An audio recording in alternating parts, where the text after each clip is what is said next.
Welcome back to Raised by Giants Illuminated Insights discussion. We are live. Welcome everyone in the chat. Good to see you guys and any moderators or members out there. We have an amazing discussion for you guys here today with friend of the show, Shane the Ruiner. But a quick reminder, super chats and super stickers are available, and any super chat or super sticker will be read out live during the show. Also, PayPal and Buy Me a Coffee links are in the description as well and are a great way to help support the show. And a big thank you to everyone that's helped support so far. I really appreciate the Writer Rangers. And also, if you would like to support the show monthly, you can sign up to be a Writer Ranger member, which gives you a little badge on your chat name and other perks. I've had several people in the past ask about a way to support the show monthly, but it seems like when you actually do it or create the avenue to do it, no one does it, which is super strange. But if you'd like to support the show monthly, become a Writer Ranger member. So with us today, we have a friend of the show and frequent co-host, Shane the Ruiner. How's it going, Shane, brother? Good to see you. Another day in paradise, man. I'm wonderful. How are you? Doing great, my friend. Isn't that really strange how like people, when they beg for something and they want something so bad and then you give it to them and then they no longer want it? Dude, I wrote a whole song about that at one point in time called You Wanted This. Because I've too many times in my life have I bumped into that particular dynamic for sure. It's just really interesting. I don't know if it's something about that is built into us like that, or if it's like our human nature. But it seems like that the more that people push for something, and the more that people want something, and then they finally get it, they just don't want it anymore. It's kind of like chasing the dragon. You're just like, oh, when you finally get it, you're like, oh, okay. It's kind of like becoming famous and being a famous actor. Or, a child star, and then like once you get it, you're like, oh man, this is what all the hoopla is about, and then you no longer want it, and you want to go back to regular, normal, everyday society, right? Yeah, I mean, you hear story after story after story of that being true, and I think that's the message in that isn't that it's all hopeless, why bother trying, which is what some people kind of default to. But I think the message is that you need to focus more on the journey than the destination, and really kind of appreciate even the work you have to put in to get there. As part of that journey and as part of that finished product, a little bit more than we tend to do, right? We were actually kind of just talking off air about we have a really wicked tendency to focus on the negative of things, and that's like you could call it genetic or evolutionary. We've had to worry about threats, right? And we've had to make sure that we see them, because it's bad news when a snake or a tiger sneaks up on you, right? Or someone assassinates the king, whatever, modern examples of the same thing. And so that's why we're hyper fixated on the negative, is part of that fight and flight mechanism. But we really do have to put effort into focusing on the good, and that's unfortunate, right? It's really something that a lot of people have a hard time doing. But if you really kind of take an assessment of things, it's a not so bad, shut up your face. It's it's one of those you can train yourself to do it the same way that you're already trained to focus on the bad, and that's by being grateful for things, and trying to make lists in your mind of things that are good instead of things that are bad once in a while. Yeah, and being hyped and excited for something even though you don't really want to do it. I think that that's important. That's something that I realized as well. And, listening to the most recent episode with Joe Rogan and The Rock, that's something that I realized, that you have to just be excited for doing dull and crappy things, like something that you don't want to do. Like it's even if it's like washing the dishes, right? You don't want to, you're putting off washing the dishes. Just get in the kitchen and be like, yo, I'm gonna wash every one of these freaking dishes right now. You know what I mean? Like it's like, and also like that energy then expands out to other people as well. I've used the example several times on this show in the past. Like if you come in and you're like, oh man, this welcome back to Raised by Giants. I'm Ryder Lee. No one's gonna listen to that shit. You know? Like you gotta come in with some sort of enthusiasm to it. And then that reverberates out onto other people. It's like whenever someone does something that's really cool, like let's say they throw a piece of trash into a trash can that's really far away. Everyone around them is going to be like, "Yeah, woo, he did it!" Yeah. one, like, again, focusing on something positive, because we can harp on negatives of the internet all day long, but one thing that I've noticed is people actually do require people to be real with them now, right? Like, you can't put on that fake news podcaster voice and do a podcast. It just does not work. Nobody really wants to listen to that anymore either. But you also can't, hey guys, I just I really like this video game, and I thought that I should, there is a you have to be real, right? You can't even just act your way through it most of the time anymore. People see it, and that's a good thing, right? That's a sign of the rays of our consciousness. That's a sign of our learning from history. Are we going to raise our consciousness into the next evolutionary level above human and then all commit mass suicide? Oh, I And mean, be transformed into extraterrestrial, Shane? I hope not, right? Like, I kind of like human beings personally, but Yeah. maybe that's just me. Yeah, it was really interesting. I actually had a show yesterday with a cult that I covered in my very first episode of UFO Doomsday Cults, called the Aetherius Society. And they reached out to me and wanted me to come on their show. It was a very interesting conversation. We were all really respectful of each other and our, belief systems, but they kind of said that, you know, George King, because he was kind of the leader of this Aetherius Society cult in the early 50s, and they were like, well, he has the truth. He was the truth. He knew that is 100% the truth. Everything that he said, everything that he wrote about, all the lectures that he did was 100% the truth. And I'm like, was it? Was it really? Because there are several other people even before him that talked about almost identically the exact same thing. Van Tassel from the Ashtar Command Cult in 1953 almost verbatim said the exact same thing that George King was talking about from the Aetherius Society cult. And I'm like, hey, like, that can be the truth for you. That can be your truth. You can believe George King and all of his writings and all of his teachings and all that. That doesn't mean that I do. My experience of life is different than your experience of life. So therefore, I'm going to have a different truth than you. And it was a really respectful conversation. It was very interesting. Really, really interesting, and hopefully they release it. I don't know if they're going to. They might not release the show because I don't know if that's exactly what they were expecting. But I'm like, if all these thoughts, ideas, and beliefs comes from a fraudulent source, and they're being regurgitated into the community now today, but with just words changed a little bit, that still makes it fraudulent. I mean, maybe not inherently. I can hear the argument from people in their heads right now saying, "Well, no, maybe they're just coming into the same thing," right? Because I do, obviously, that happens. I mean, the Joe Rogan podcast you're talking about, I quoted that because he basically repeats a line that I say all the fucking time, right? And it's like he doesn't listen to me, so obviously we're kind of whatever the morphogenic field and all of that. So there is an aspect of that. I get that, but at the same time, the fundamental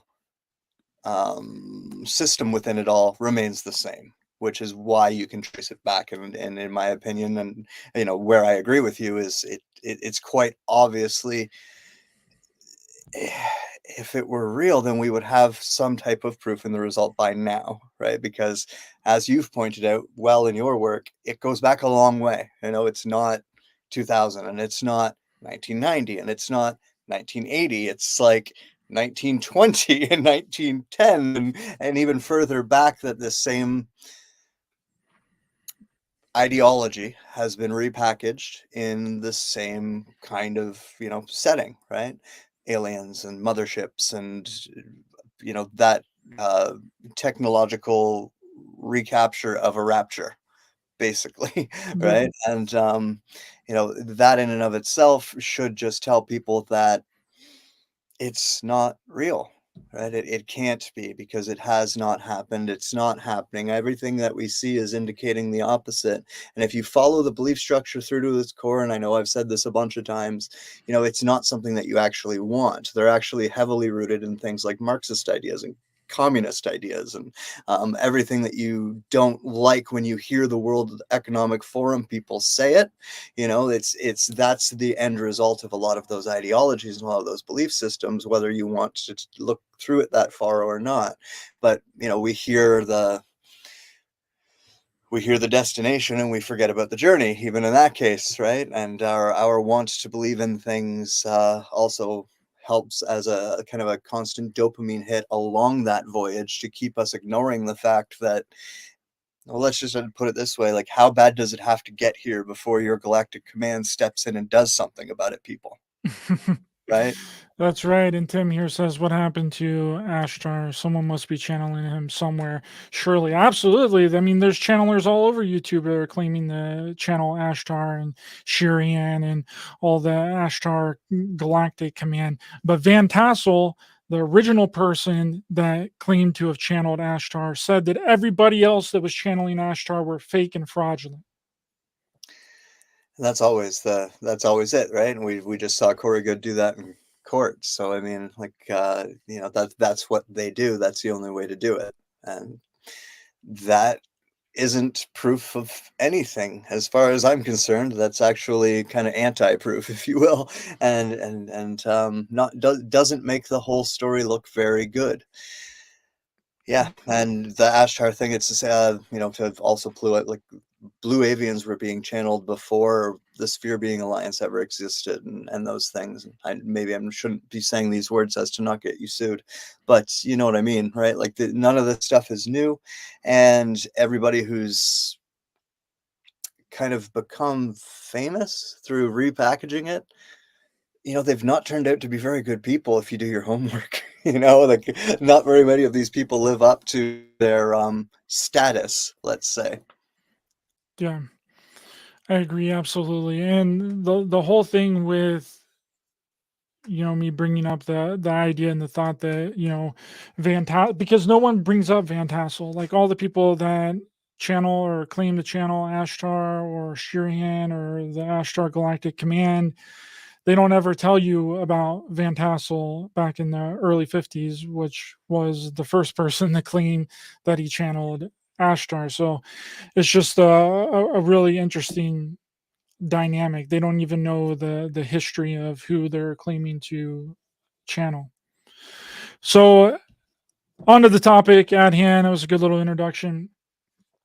Bigfoot, Yeti, Sasquatch, right? I've been really into this. I've been really getting into Bigfoot, Sasquatch, Yeti. I've been watching all of the Bigfoot documentaries that I can possibly get my hands on. And it's a really fascinating subject, but it's almost feeling exactly like the UFO and extraterrestrials, right? One, no proof, no evidence. And when people have no proof, no evidence, then it becomes interdimensional, becomes spiritual, becomes something completely different than a physical entity. Now, what I'm really interested in isn't the interdimensional aspects that people have used to explain away why there is no evidence and why there is no proof of Bigfoot existing. So, what are your thoughts on Bigfoot, Sasquatch, and Yeti, Sheen? Well, for me, it's a knowing thing because I've seen and experienced, but I've it's also just fascinating to watch. I get really upset a lot of the time when I'm listening to documentaries or even just people talking about it because I want to argue with them a lot.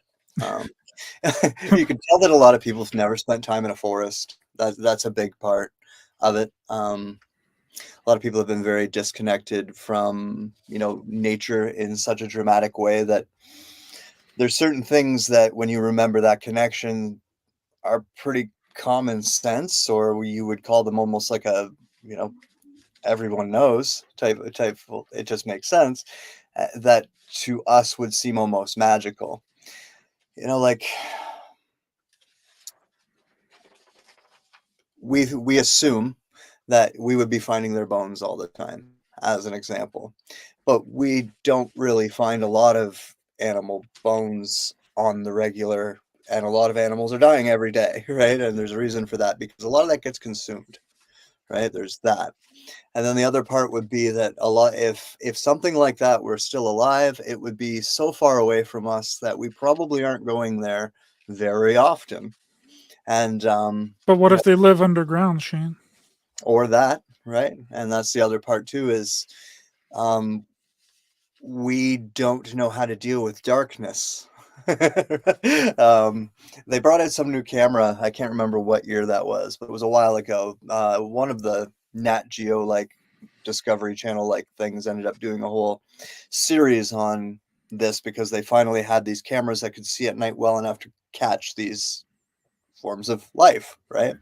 And in that year that that camera came out, I think they ended up listing well over 1,000 new species that we had no idea even existed on this planet. Things we thought couldn't, because of the fact that it was dark and we never saw them, right? So if you've ever like been really deep into a forest and slept at night, like the place is alive, right? You get into jungles, that's a living entity, and there's all sorts of things that only come out at night.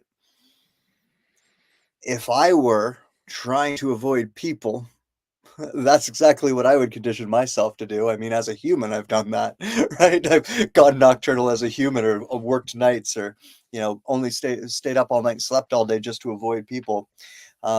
If I can do that, I'm sure that they've done that. So there's a bunch of different, you know, very logical arguments that kind of explain away a lot of the naysaying that when it comes to the proof aspect of them, um, especially if they are at any level conscious of their own life and death. They might bury their dead. They might take care of the corpses themselves, right? They might have some sort of family unit. They might have some sort of civilization or tribes on top of all of that. We've found, from well over 12,000 years ago, examples of species we didn't know existed recently doing this, burying their dead in these caves that would seem impossible to climb into. There was a guy on the Joe Rogan podcast just talking about that. His name escapes me, but Alex, Yeah, I know which one you're talking about, where they were talking about how why would they go through so much trouble to bury their dead? I think it was inside of like a cave, inside of a shaft, and you had to crawl through and like all that just to bury their dead, which then brings up a entirely different line of thought. Why would we bury our dead? It doesn't really make any sense. I'm pretty sure that back in the day they would just burn the corpse, right? It would be like a cremation. I mean, that's what the Vikings did, right? They would just put their dead friends and loved ones on a raft and set it on fire and put it out in the ocean. a lot of the time that too, right? And yeah, there's a bunch of different explanations that you could think of, even as unsavory as it sounds, like cannibalism. They could do something that humans used to do, which was consume their own dead as part of a ritual, right? So there's a lot of different explanations that would be perfectly logical, that explains away a lot of the naysaying. And then I don't know. Proof is a tough thing when it comes to something like that. We make a lot of assumptions about the fact that we think we know every nook and cranny of the world because we have satellite images and all of these different things, right? But we don't. And as much as they wish that their satellites could see through, canopy forests and things like that, they can't. Right? They're trying trying lidar in these different areas and finding all sorts of new stuff all the time. For those of you who are paying attention to archaeology, or even the work of like Graham Hancock, or there's a bunch of different examples of all of this stuff that we're just figuring out, that you would think, based on the same line of logic that causes people to dismiss these things, would be impossible, right? So yeah. Well, when you look at just the United States, I mean, it's a fairly new country. Fairly new country. I mean, it was discovered a little over 500 years ago. Before 500 years ago, you're telling me that people didn't know that this land even existed? Well, on that topic, with this topic, if you go back to 5,000 years or 500 years ago, the people who were here were warning, hey, there's something in those forests you don't want to mess with, right? It's not a Mhm. bear, but you don't want to go in there, right? And they had how many different words for it, Yeah. right? So, yeah, I would think that maybe they knew something about it, right? And yeah, I've heard the explanation that it was probably I always fuck up the name. Starts with a G, Pendek something Pendek, giant ape, basically, a giant ape that was a land-dwelling ape that we know existed, um, at some point in time, and maybe there was 1 or 2 of them that, lived and whatever, up to some reasonable point in time in our most recent history, but, if you can just take that same step and say that they never really died off, and maybe it's just one of these different versions of humanoid that we keep finding, right? That, we haven't found yet because they're not all dead yet, right? And again, the same mental gymnastics that explain it away can be done to just make it seem dumb not to believe that it's not there, right? If you think of, more of Canada's undiscovered or unwalked on by man than is occupied or has been discovered or walked on by man. Like Canada's a massive country. That's a lot of land, right? There's this whole stretch between BC and the Yukon where people have just never been, and it's the most dense interior forest you could imagine, right? There's parts of like that all over Ontario where it's, you just look at it on a map and very easily think, yeah, wouldn't be too hard for something like that to live there and just avoid us. Well, I think the issue becomes with just like anything else in the community, Bigfoot and Yeti and Sasquatch are used to explain away events that probably have a different kind of explanation, right? Like the Dyatlov Pass event in Russia in 1959. That very interesting case, but then also the Kamar Daban incident in 1993 that me and Trey Hudson covered the other day, which is a very fascinating case. I don't know if you've heard of the case. I'll just reiterate it really quickly. There was this group of hikers that were going up in a mountain in Russia, very young people, led by a very experienced woman in hiking. She knew the area. It was a very touristy place. They all make their way up the mountain. The weather starts getting really bad. They stay the night in the open face of the mountain, just like what the Dyatlov Pass people did, which is another really interesting. Why would you stay in the open face of the mountain? Why would you not go to the tree line or find some kind of shelter? But they stayed in the open face of the mountain. The weather started getting really bad. They woke up, ate breakfast, and then decided to go back down the mountain. And as they didn't make it to the top, which they were only 100 meters away from shelter and 100 meters away from the top. They're going back down the mountain. And as they're going back down the mountain, the person that is in the back of the group starts screaming and yelling. He falls to the ground, starts bleeding out of his eyes, bleeding out of his mouth, bleeding out of his nose, in his ears. And the leader of the group runs to him and is like, everyone just go down to the forest, start a fire, try and find help. She's going to stay with them, and then they're on their way down to the forest, and then they hear more screaming. They go back up.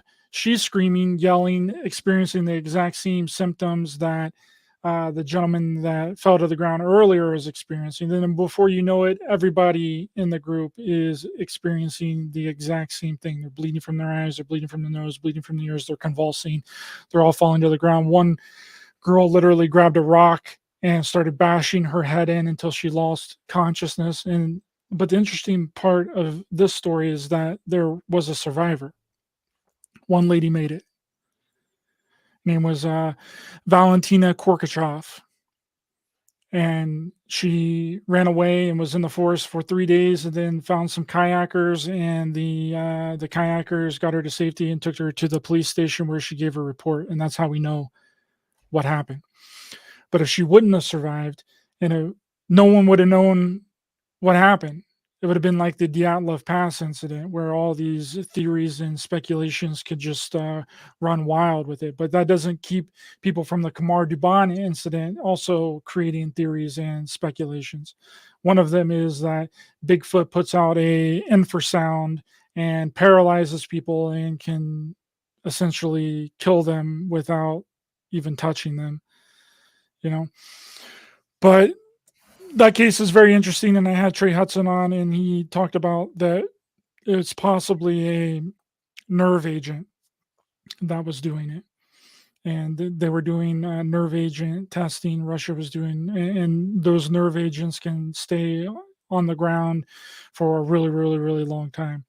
And someone gets in contact with it, and the symptoms that he described that happens with a nerve agent is exactly what was described as happening in the Kamar Duban incident. Yeah, it's the kind of the origin of the zombie virus, the Night of the Living Dead, but then eventually 28 days or 28 days later, or whatever. I always get those. There's the Sandra Bullock, I think it was 28 days, and then 28 days later was the zombie movie. Yeah, that meme that's talking about, I don't know how these are connected, but Yeah, that's how why I corrected my head finally, because it's like that or weeks later. I get so confused. The Mandela effect. That's totally real. I know, but yeah, that's where that comes from too. Is a lot of their nerve agent testing, biological weapon testing that they were doing. And yeah, Russia has been known to do that in kind of extreme ways and accidental ways, and so has the U.S. and so has every other country in the world. But that does that kind of thing, anyways. But yeah, like you said, if there wasn't the survivor and it was just 4 dead bodies or however many people there were there that we found, and all we saw was blood coming out of their eyes and ears, and one lady had her head bashed in with a rock, right? The speculation could become another one of the UFO stories, another whatever story. But I think what you're pointing out is a problem with the whole thing, and we've done it with every other topic in conspiracy land. It's just taking it too far out in fantasy world, right? Like taking something that makes sense as another species that we just don't have contact with, and turning that into some type of hyperdimensional thing that vanishes and can mind controls you and all of those different things as well. And I mean, there's, in my understanding of the world and the way that we can manipulate things in this world, it would almost make sense to me that a species that's been left alone for that long would discover things like that. But at the same time, you would still be dealing with something physical, just like if we were dealing with a ET. We've talked about this in various different ways on various different topics, that there would still have to be something within the reality that represents that. And yeah, that's the part that gets thrown out, because people hear it's the same thing with Illuminati. It's the same thing with so many different topics now. It's been so oversaturated with bullshit that any of the truth that existed within it has even made the word or the concept or the idea seem absurd to so many different people. Thank you, QAnon. Yeah, that's that's what it really seems like, because they've taken the physical Bigfoot, because it's been split into camps, right? The physical Bigfoot researchers, just like there's the physical extraterrestrial and the physical UFO researchers. And then you have the interdimensional Bigfoot people that think that the physical Bigfoot people have absolutely no idea what they're talking about, just like the people that believe that extraterrestrials are spiritual and consciousness based think that the physical UFO and extraterrestrial people have no idea what they're talking about, right? It's almost the exact same thing, just duplicated for a different kind of phenomenon. Yeah, I don't know if people like even think like our senses, like go out somewhere where there's no electronics, and that buzzing that you hear right now, it starts to go away, right? And even though you don't understand that it's happening, your eardrums are actually being damaged by that noise, and your hearing is being impaired by that noise. And a few days in the woods with no noise, it starts to repair itself. And suddenly, just like a raindrop hitting the ground is something you notice, right? So imagine yourself having maybe grown up that way, and then someone starts walking towards where you've grown up. you're going to notice them miles and miles and miles away from where you grew up, right? You're going to hear them coming. You're going to smell them coming. They're going to be laughing. They're going to be carrying on. They're going to be doing all sorts of different stuff. And you're going to make sure that they don't see you if they get close enough, right? Or if you do, you might throw something at them to get them to stay away. That would all make sense. And that's what a lot of these people start with, right? Is experiences like that. I'm thinking of like Sasquatch, Ontario is a great example of this, where, when they're beginning, that's kind of what the origin of it was. And then eventually, this is what happens with the community is, I think in order to keep your audience, if I believe in Sasquatch, but I believe that they're a physical being, and then that means like at least 50% of the Sasquatch audience doesn't want to listen to me, like you pointed out, right? So I have to either walk both, or I have to say that they're both, or I have to do something in order to do that. And, it's same thing with super soldiers and secret space program people and anything else that starts with something and escalates into something else because of the influence of other people around them. And the Sasquatch community is just as bad with that as any other one within conspiracy world. But yeah, just breaking it down to, again, simple logic, it's really hard to just explain away. Let's put it that way, right? But I mean, even the sightings are very similar from people that have claimed to see Bigfoot. They're almost identical to UFO sightings. They're almost identical to supposed extraterrestrial sightings. Some people will be walking in the woods and they'll see something strange and then it runs off or they run away from it, or it's like the it's uncanny that almost verbatim is the exact same kind of experiences that people have with extraterrestrials and with UFOs. Now, then people would say, oh, well, Bigfoot's an extraterrestrial, right? And whenever there's a Bigfoot sighting, you'll see a UFO or you'll see something strange in yeah. the sky. Yeah, that a story that I tell kind of connected to this was the first time I ever saw a wild turkey. I was just a kid. I was pretty used to being kind of out in the bush, but I had never seen a wild turkey before.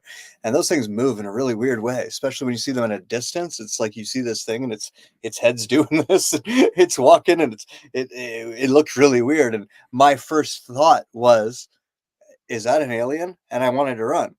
Like I remember that very clearly, thinking, is that an alien and should I run? And I think that most people probably would have run, but I'm not most people, so I didn't. And I let this thing get close to me and I realized, oh, you're a turkey. Yeah, like I said, But people, if you go get a regression, Shane, they will tell you that it was an alien and an extraterrestrial. And you'll unlock that screen memory of a turkey being disguised as a alien. Duh. Come on, Mhm. Shane. Get with the program, dude. No, the same talk we were referencing earlier, that's where it started actually, as I was talking about past life regressions and hypnotism and what's going on in those senses and how we fill in the gaps. Um, even people with CTE and things like that. The human mind's a pretty wonderful thing, and it would benefit a lot of people to understand how it works. Yeah. It is a tool to make up fairy tale nonsense. Absolutely, it does that all the time, all the time. That's what our depression and anxiety is fairy tale nonsense made up by our brain. Yeah. And especially within this community now, regression and hypnosis can be used for beneficial things if you don't get somebody from the spiritual community or the conspiracy community or the truther community doing it. Like, you can heal some pretty interesting things. Yeah, it's um, not like you don't hear about people going to a hypnotist to get like hypnotized to quit smoking, and then going into like talking about a UFO experience. right? Right, that's pretty strange, huh?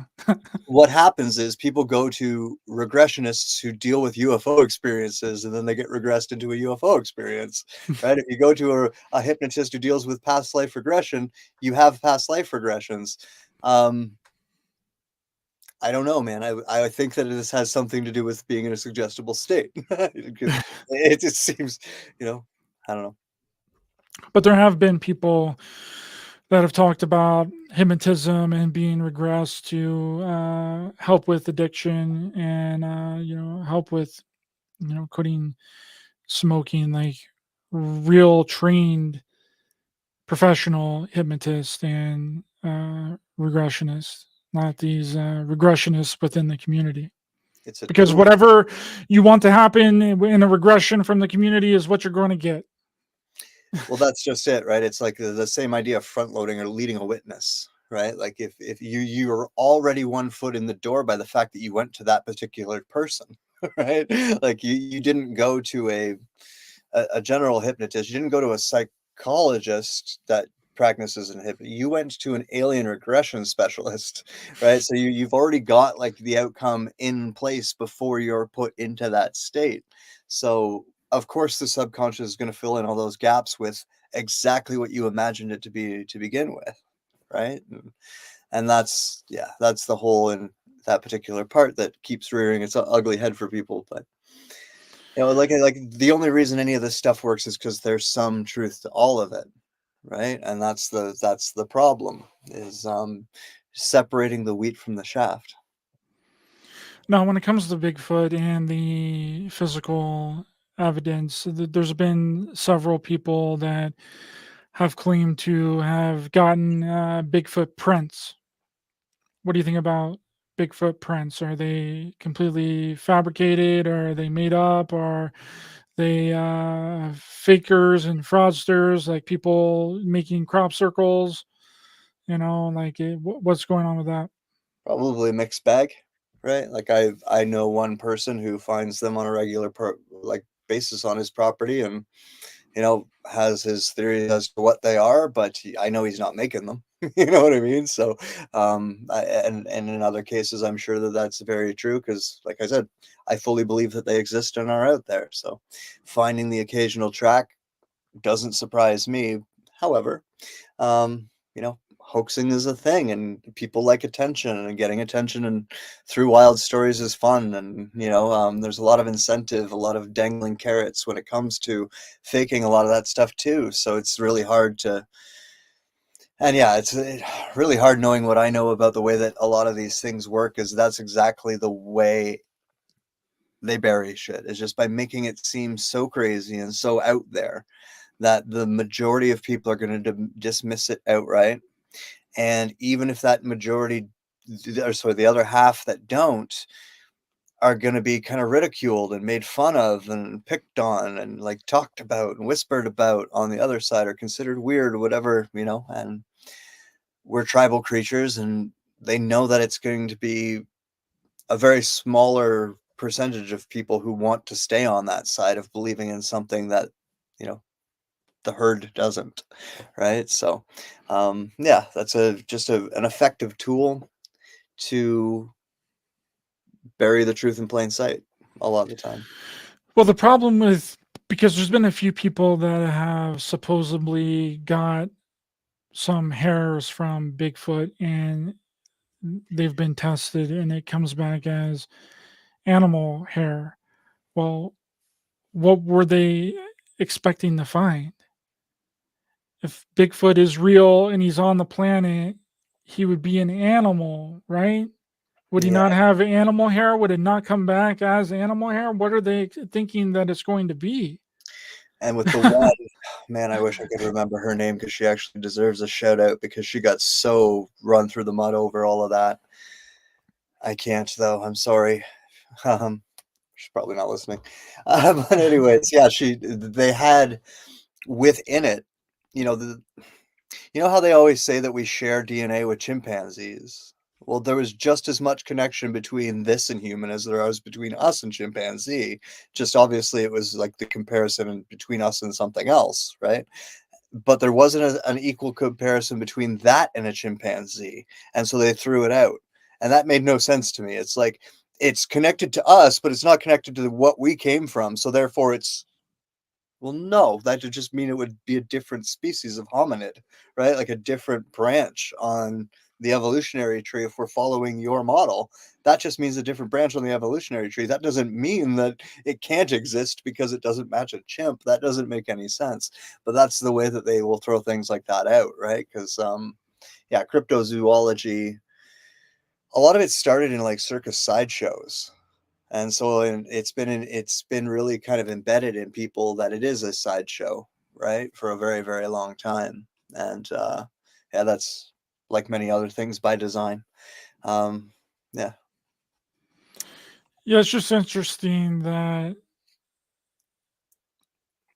I mean, if you were testing the hairs against something that is known, I mean, how would the hair of Bigfoot be really any different from the hair of any other animal or the hair on us? Like, how would Bigfoot hair be different than your beard hair? Well, I mean, obviously you're a human, and a chimpanzee is an animal, so would it not come back as animal hair? I don't know. I don't know anything about the scientific data analysis and all that, but I'm just trying to use critical thinking here and come yeah. to a conclusion. It's just like, well, if Bigfoot is an animal, you get some of Bigfoot's hair and you test it, it's going to come back as animal hair. And it's also only been over the last few years that we've stopped accepting that as a form of valid genetic diagnosis because my former sister-in-law was actually involved with this thing where they were saying she was an alcoholic because they were testing her hair and it was showing signs of alcohol for a long time. And so, long story short, they figured out that there was a flaw in the way that they were testing hair for all of these different tracers and realized that it really doesn't work properly, right? And that came out after all of those tests. And of course, it's not like we have anything else from one that we could really test. But yeah, I don't know. Like, to me, I've seen so many things eat things, and I've seen so many things eat dead things. I've watched insects devour corpses. Animal corpses, for the record. Don't get too assumptive on me. Um, you know, I there's a million different ways that my brain can think of why we don't find them, right? Like a million. Caves, big thing. Areas of the forest we never go to, obviously. Being nocturnal, or at least mostly nocturnal, another thing. The fact that they would hear us and smell us from miles away and would know how to hide from us, another one, right? And I don't know, it's almost like there's so much of that common sense evidence, if you will, stacked up against the naysaying that when I hear the naysaying, I just like it almost frustrates me because it's like you guys are both basically just inventing fantastical reasons to not believe, which is what a lot of people do on the other side when they want to believe. So it's really quite a fascinating topic for me in that way.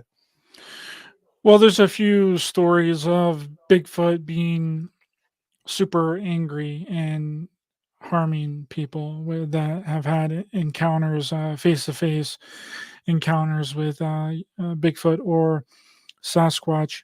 And to your point about someone in the chat is saying something not real enough to leave a corpse, there was this one story that I had heard back a long time ago of this gentleman that was out in the middle of the woods with his friend. They were hunting really, really late. They are they're coming back on the road. They see something that looks like a bear in the middle of the road. It was kind of far away. So they pull out their gun, they shoot it, falls to the ground. They get up close to it. They realize that it's not a bear, that it's a humanoid like creature. And then they thought, what should we do? Did we just, kill a human? So they decided not to put it in the back of their vehicle and they ran off, but then decided to go back for it. And when they went back for it, it was gone. I don't know. It kind of seems like if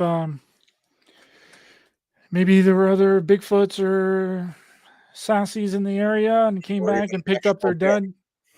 like, or a bear dragged it away, or a pack of wolves dragged it away, and there's again lots of very reasonable explanations for that for people who have spent time in the woods as well. Um, I've obviously it's something I've heard Joe Rogan talk about, the fact that like hunters that he knows never talk about seeing it, right? But I don't know. I think that if I was a Sasquatch, that'd be the priority number one to avoid would be the humans walking through the forest with guns, Mm. personally. But that's just my way of looking at things, I guess. But then there's another story that I heard a really long time ago. Now I can't vouch for the credibility of any of the stories that I'm telling you. I just think that it's interesting. There was a group of friends that were going up to a cabin, and they were attacked by an entire family of Bigfoots. They were up on the ridge of the mountain. They were up in a cabin. They all came down, and they were all just like trying to break down the door, down the windows, and they all had guns, and they were just shooting them. It wasn't phasing them. It wasn't hurting them at all. So Yeah, I I don't mean, know. the other part that I think people expect that they would be something that's isolated, but I mean, most bears aren't even, unless you're a male bear, right? Like you see mothers with their cubs, like yeah, it would make sense to me that if I was gonna say if they were real, let's just go with that. If they were real, that they would probably exist in families, maybe even, like I said, tribes, groups, maybe little villages, right? It would make sense that they figured us out, and through distant observation. I mean, we find tribes of humans all the time too, right? This isn't even new in a lot of different ways. I think it's just that stretch of something that's not human that occupies here with us. And that reminds me of, I keep meaning to say, when I was working security, I would like employ a lot of foreign people who just moved to Canada, and what I've learned through Russians, some Chinese people, um, Indians, even people from India, that like these things get taught about as an animal that you might have to watch out for if you go to certain areas. Like that's their territory, which is the same way that the natives here, the First Nations people, spoke about them here. That like that's their forest. We just don't go there, right? And a lot of those forests happen to still exist as forests today. And so if they were anything like us, maybe just shaped a little bit different, maybe a lot hairier, maybe a lot more genetically modified for this planet, um, then they would be forming, their own little civilization, basically, and just know how to keep them away from us. There was I can't remember when that was. I guess it would have been the 90s. They did an X-Files episode on it, sightings in New Jersey. And then someone ended up shooting a dude who was just very, very hairy and living like a homeless man out in the bush, which is another reality. I had a friend named Ed who his parents died when he was 4, and his parents lived off the grid way up north in British Columbia. And so, his parents died in some type of accident. He's a 4-year-old kid. What do you think happened? He was stuck there by himself, right? And he figured out how to survive. He figured out how to do it, I guess, and whatever he learned in those first 4 years, thankfully, was enough information that he kept himself alive. And he accidentally stumbled onto other humans. And he said, like, eventually he became, in a society, we taught him English, all of these things. I met him years and years later, but he said, like, I wanted to kill them. Like, my first thought when I saw people, because I didn't recognize them as me, they were different than me, because I had never seen other me's yet, other than my mom Mhm. and dad, who by that time I had forgotten, because by this time he's like 17, 18 years old, right? So he spent more time alone living in the wilderness than he ever has around people. And so when he saw his first thought was to attack them, right? So that was pretty interesting to me that that was his first thought. And the other thing about that dude was like he had a type of strength that I've never seen in a human being. Like if there was a super soldier program, they definitely should have recruited this guy because he would just pick things up and throw them that like you wouldn't even think, and he didn't even look like a bodybuilder or anything. He was just kind of weird strong coming from that. But he reiterated this to me. He believed in the Sasquatch. He said they would fuck with him all the time. Like he was like they would like literally fuck with me. They would steal stuff from me. They were like and like to him, he didn't understand at all why we didn't believe in them. He was like, dude, if I could exist out there all that time and nobody found me, right? It was his attitude towards it, and that has happened, and we know that that has happened in more cases than just his. So yeah, again, Yeah, it's well, also if someone were to let's say someone just lived out in the middle of the woods, and a Bigfoot or a Sasquatch stumbled upon them and they shot and killed them, they're not going to tell anybody.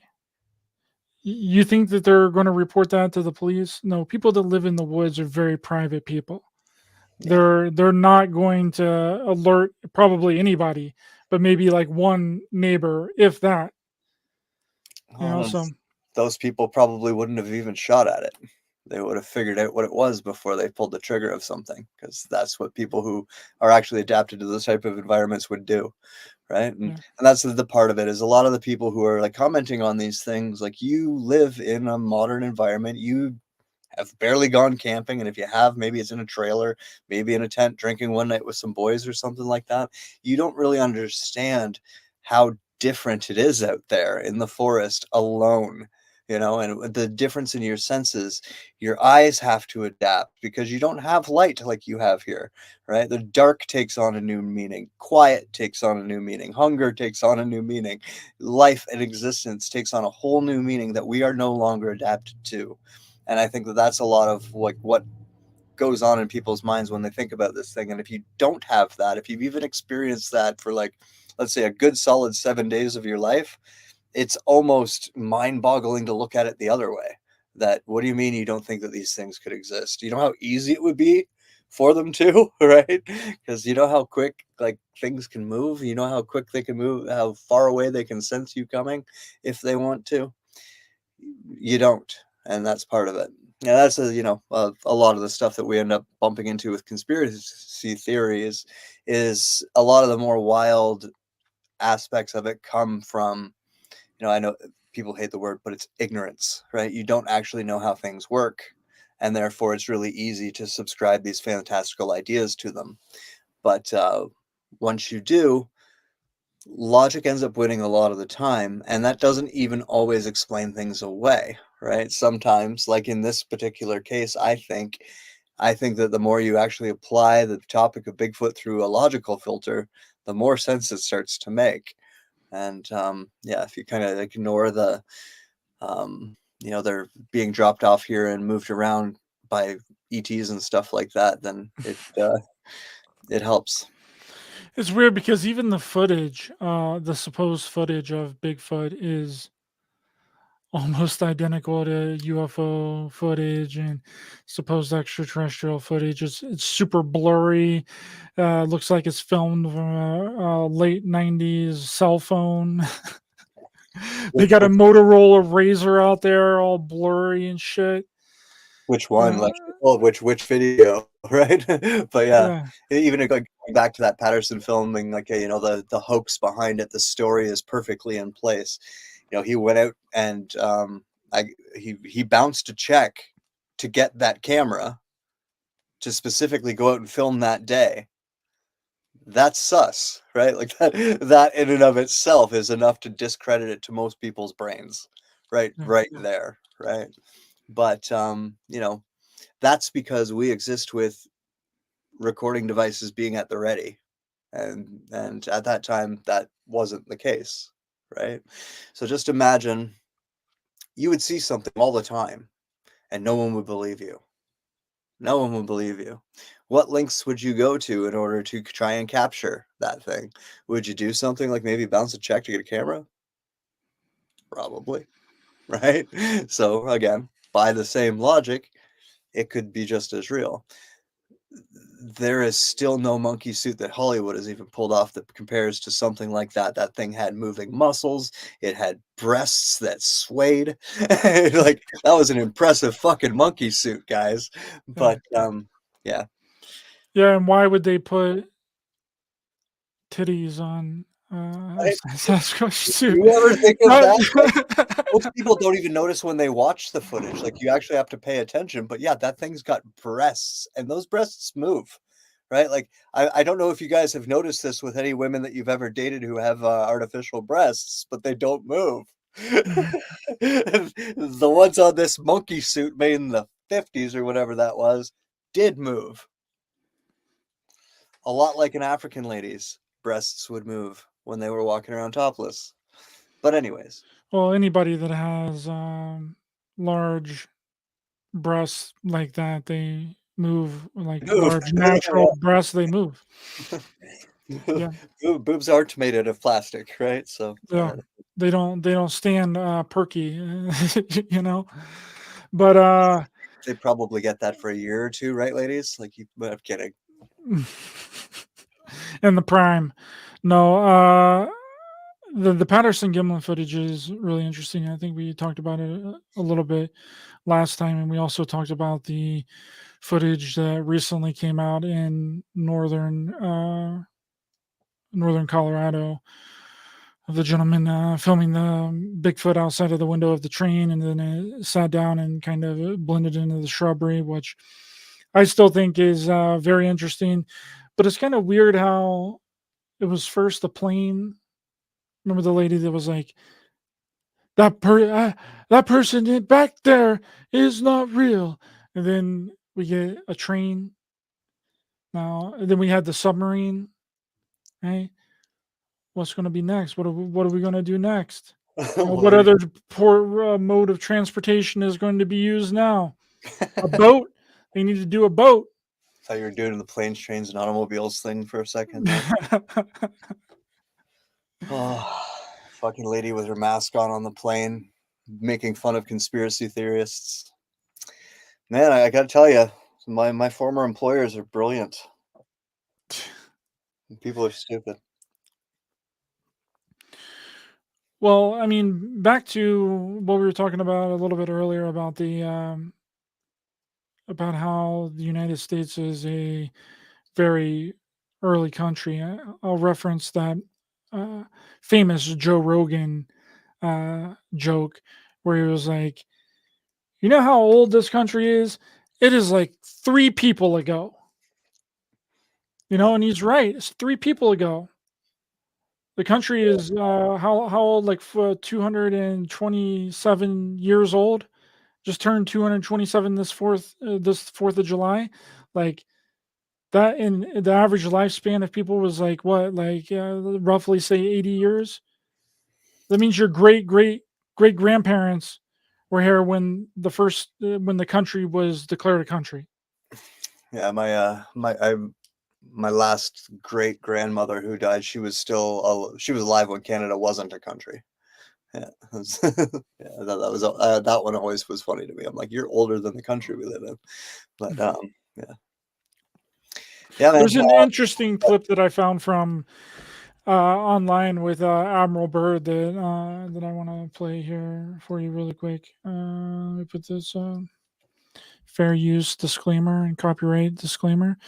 This video is for educational purposes only and is covered under the Fair Use Act of 1976, where an allowance is made for fair use, such as criticism, comment, news reporting, teaching, scholarship, education, and research. And that is what we're going to be doing right now, commenting on this clip of Admiral Byrd talking about the South Pole and the North Pole. Admiral Byrd, you've been to both the North Pole and the South Pole. Is there any unexplored land left on this earth that might appeal to adventurous young Americans? Yes, there is. And not up around the North Pole, because it's getting crowded up there now, because they find out it's really usable, not only to live in, but militarily. But strangely enough, there's left in the world today an area as big as the United States that's never been seen by a human being. And that's beyond the pole on the other side of the South Pole from Middle America. And I think it's quite astonishing that there should be an area as big as that unexplored. This is a tremendous So challenge. there's a lot of adventure left down at the bottom of the world. Admiral, do you hope to see that? Interesting, right? Yeah, that too. Did you see the more modern King Kong franchise movies where they eventually did Kong versus Godzilla, but that particular King Kong, it's based on them having found that island that he references, and having a bunch of species on it that have been there for all sorts of time without us finding it. And yeah, I mean, I've talked about it too. There are land masses that let's say certain governments are aware of that aren't on maps, right? And they've even admitted to that quietly at times, so that shouldn't surprise anyone. But yeah, man, the amount of, especially younger people, I think, who really have this idea that we've mapped this entire world, and we really haven't, right? Like a lot of it comes from like satellite. It doesn't come from boots on the ground.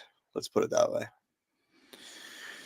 Yes, and I don't really know what to make of the clip. I think that it's definitely interesting because we know that the Admiral Byrd diaries were complete fabrication and were hoaxes. Where he claimed to have gone to the South Pole and went into a hole, flew his plane into a hole, and then met with inner Earth beings that told him to never return, and about nuclear weapons and all that. We know that's a huge hoax, but Project High Jump was real operation.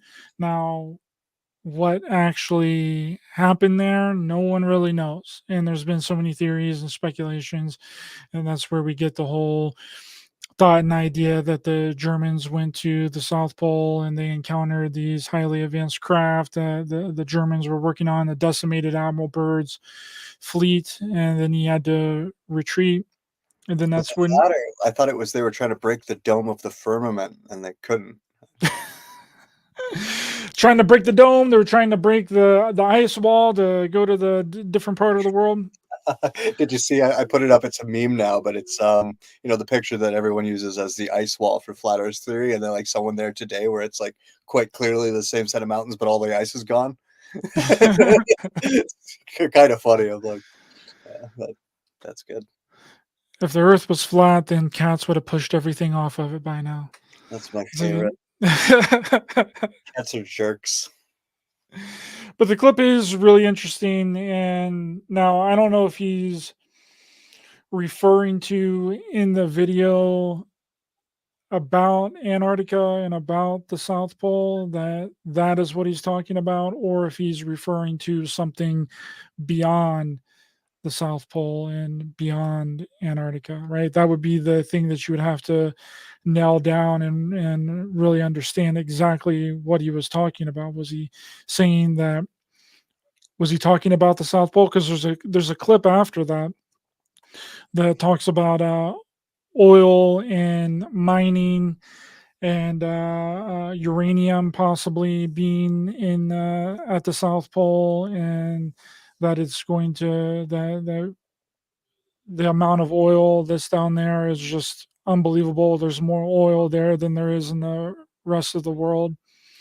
So it makes it seem like, I don't know if the clip is stitched together or put together differently, because whenever it zooms out, when he's actually making that statement that there's a area that's as big as the United States down below the South Pole, it doesn't actually show his face. It's like the camera angle is back, and it's just of the other gentleman and him. So I don't know if the clip could have been altered or whatever, but it's definitely very interesting. Yeah, it's it's nothing we haven't heard before in various ways, and like you said, Operation High Jump was a real thing. So there is obviously more going on down there than we know, right? And I think that it's probably a lot closer to testing facilities and the stuff that we have found out so far than some of the more fantastical stories. But quite obviously it's a place that has been used by various governments in the world to hide shit. Right? So yeah, it's and that theory has always been permeating through the community, that if you go beyond the ice wall, there's a whole other civilization. I mean, it's even parodied in the cartoon show Inside Job on Netflix, which I freaking love Inside Job. It's an incredible cartoon parody show. It has like all the conspiracy theories in it, and they just all like wrap it up into one show. It's incredible. But they were like, yeah, we know that we don't want to make the Atlanteans mad because the Atlanteans live on the other side of the world and they have advanced technology and they'll just wipe us out. So I don't know, interesting show. Anybody that wants to get a good laugh in and that likes this type of stuff, watch Inside Job on Netflix. Incredible show. I still haven't checked that out, But I mean, it kind of makes sense that if there was a other civilization of beings that were slightly more advanced than us, then they would live in an area that normal human beings couldn't get to. yeah, would make sense, right?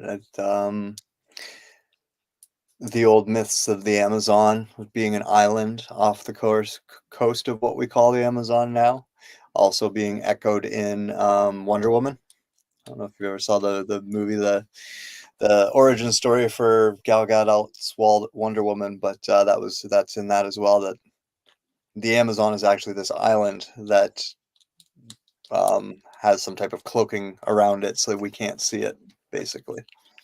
And yeah, I mean, I think that there's truth in most of that type of fiction as well. And when I hear what he's saying, and between what I also know of the place, like I think basically what he's alluding to is that it's just not a giant ice continent like everyone is told.